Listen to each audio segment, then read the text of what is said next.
जहां तक मालेगांव का सवाल है तो वो तो दिख ही रहा है, क्योंकि जो पार्टियां मालेगांव की इनको मदद कर रही है, इन्होंने वहां पर जो ऑफिस खोला है, जो आरोपी है, तो वो कनेक्शन तो बिल्कुल दिखाई पड़ रहा है। ये जितना नुकसान दंगइयों ने किया है, इसका पूरा हिसाब निकाला जाएगा और ये पूरा नुकसान उनसे वसूल किया जाएगा कि प्रॉपर्टी को बेचकर ये नुकसान भरपाई की जाएगी।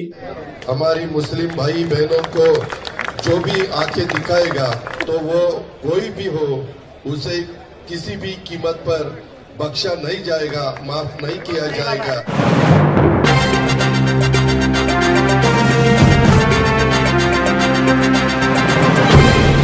देखते रहिए the prime news Abdul Rahman के साथ। महाराष्ट्र के वजीर आला देवेंद्र फडणवीस ने गुज़िश्ता पीर 17 मार्च को नागपुर में हुए दंगे को लेकर एक प्रेस कॉन्फ्रेंस की, जिसमें उन्होंने दंगा फैलाने के जिम्मेदार लोगों से सख्ती से निपटने की बात की। साथ ही साथ ये भी कहा कि इस दंगे में हुए नुकसानात की भरपाई उन्हीं दंगा फैलाने वाले लोगों से ली जाएगी। 17 मार्च को विश्व हिंदू परिषद, बजरंग दल और दीगर हिंदूवादी तंजीमों की तरफ से औरंगजेब की कब्र को उखाड़ फेंकने के लिए मुजाहरे हुए, जो पूरे महाराष्ट्र में कई जगह देखने को मिले। कई जगह औरंगजेब के पुतले को नजरे आतिश किया गया, तो कहीं उनकी कब्र का मॉडल बनाकर उसको तोड़ा और जलाया गया। किसी भी जगह से कोई भी नाखुशगवार वाकया नहीं हुआ और ना ही कहीं किसी भी जगह किसी मुस्लिम फर्द या किसी मुस्लिम जमात की जानिब से इसकी कोई भी मुखालफत देखने को मिली और ना ही औरंगजेब की हिमायत में किसी मुस्लिम तंजीम की तरफ से कोई हिमायती बयान सामने आया। नागपुर के महल इलाके के शिवाजी पुतले के पास VHP और बजरंग दल के अरकान के जरिए औरंगजेब का पुतला जलाया गया, जिस पर एक चादर लिपटी हुई पाई गई, जो अमूमन मज़ारों पर चढ़ाई जाती है और जिस पर आमतौर पर कलमा या कुरानी आयतें लिखी होती हैं। उसे जलाने का वीडियो सोशल मीडिया पर वायरल हो गया, जिसके बाद मुसलमानों में नाराजगी पाई गई। बिलखुसूस नागपुर में शाम होते होते लोगों की नाराजगी ने फसाद का रूप इख्तियार कर लिया।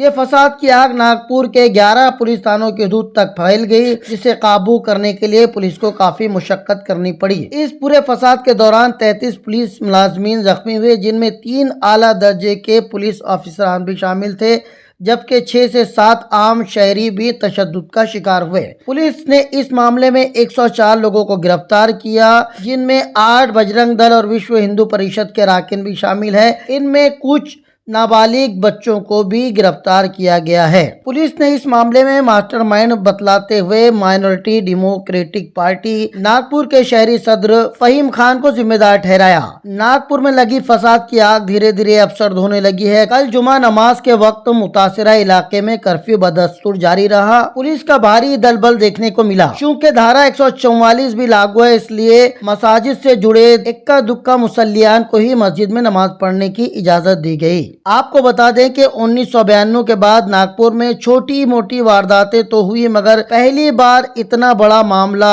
2 मुख्तलिफ मज़ाहिब के मानने वालों के बीच हुआ। फहीम खान का मालेगांव से भी सियासी कनेक्शन बताया जा रहा है। सवाल यह है कि क्या चंद लोगों को जिम्मेदार बताकर हुकूमत अपना पल्ला झाड़ लेगी? क्या चादर जलाने वालों पर इस फसाद की कोई जिम्मेदारी आयद नहीं की जाएगी? क्या नीतीश राणे और टी राजा जैसे नफरत के बोल बोलने वालों को यूं ही बेलगाम छोड़ दिया जाएगा? क्या छावा जैसी फिल्म को डायरेक्ट करने वाले, समाज में नफरत फैलाने वाले फिल्म डायरेक्टर और एक्टर की प्रॉपर्टी को बेचकर इस नुकसान की भरपाई नहीं की जानी चाहिए, जिसकी वजह से पूरा महाराष्ट्र आज आग की लपेट में आ चुका है? क्या खुद वजीर आला देवेंद्र फडणवीस के इस बयान को किसी रियासत के जिम्मेदार सरपरस्त का बयान समझा जाए, जिसमें वो बोलते दिखाई देते हैं कि वो यानी खुद देवेंद्र फडणवीस नहीं चाहते कि औरंगजेब की कब्र खुलदाबाद में मौजूद हो, वो तो खुद कब्र को उखाड़ फेंकने के हक में हैं। मगर उनकी मजबूरी ये है कि कांग्रेस हुकूमत ने जिन तारीखी इमारतों को सरकार की तरफ से तहफ्फुज देने का जिम्मा दिया है, उन्हीं में से एक औरंगजेब की कब्र भी है। महाराष्ट्र के सरबराह और जिम्मेदार अगर ऐसे बयान देने लग जाएं, तो इसके क्या नताइज निकाले जा सकते हैं? देवेंद्र फडणवीस साहब शायद भूल गए कि जिस छत्रपति शिवाजी महाराज के नाम का वो दम भरते हैं, उन्हीं शिवाजी महाराज के लिए गए एक तारीखी फैसले ने उन्हें इतिहास में हमेशा के लिए अमर कर दिया। खुद अपनी जान के सबसे बड़े दुश्मन अफजल खान को कत्ल करने के बाद पूरे राजकीय सम्मान के साथ दफन करके इंसानियत की एक अनोखी तारीखी नजीर पेश की। छत्रपति शिवाजी के इस तारीखी फैसले ने उनके विकार, उनकी इज्जत और उनके एहतराम को और भी बढ़ा दिया, क्योंकि एक अजीम राजा को यह बिल्कुल पसंद नहीं था कि उनकी रियासत में भले ही कोई उनकी जान का दुश्मन क्यों न हो, वो बेगौर व कफन लावारिस हालत में पड़ा रह जाए और जिसकी लाश को जानवर नोच खाएं। दुनिया आज जब भी अफजल खान के कब्र को देखती है तो उन्हें एक इंसानियत नवाज, रहमदिल और आला ज़र्फ रखने वाले छत्रपति शिवाजी महाराज की अजमत जरूर याद आती होगी। मौजूदा सियासतदानों को सोचना होगा कि आने वाली तारीख उन्हें किन लफ्जों में याद करती है। एक कट्टरवादी नेता, अपने ही मुल्क, अपनी ही रियासत को आग लगाने वाले एक जालिम हुक्मरान, या फिर राजधर्म का पालन करने वाले वीर छत्रपति शिवाजी महाराज के रूप में। मुझे एक भरोसा देना है, आपका भाई अजीत पवार आपके साथ है।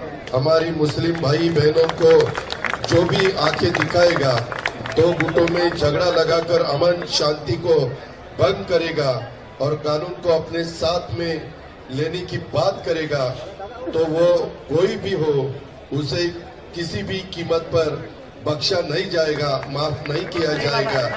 इतना ही मैं आप सभी को बताना चाहता हूँ। अजीत पवार ने कहा है कि जो भी मुस्लिम भाइयों की तरफ हाथ दिखाएगा उसे बख्शा नहीं जाएगा। एक इफ्तार पार्टी में अजीत पवार ने बयान दिया है कल मुझे। अजीत पवार जी ने क्या बयान दिया मुझे मालूम नहीं, पर जो भी अच्छा व्यक्ति है, देशभक्त है, देश के लिए काम करता है, वो किसी भी जाति का हो, धर्म का हो, उसके ऊपर कोई गलत आंख उठाएगा तो हम भी सहन नहीं करेंगे।